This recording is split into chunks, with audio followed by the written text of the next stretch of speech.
Welcome to Solvetic, your channel to always learn technology easily. Below in the description, you will find useful links we used in this video.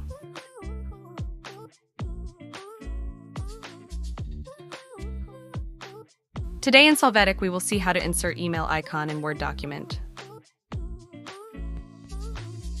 We will open the Word document. There, in the Insert menu, click on Symbol and then click on the option, More Symbols. After that, in the field Source, select Sego UI symbol.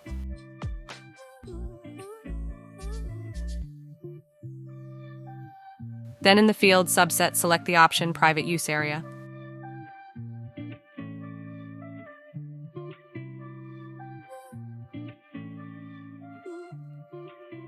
Finally, look for the email symbols.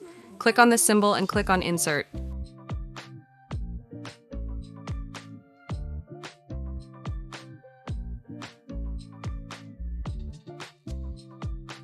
When you close this window, you will see your email icons in the document.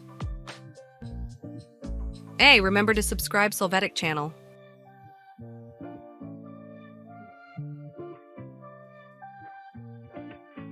We hope it has been helpful for you. Here are links to watch more videos of your interest and subscribe to the Solvetic channel. Thank you.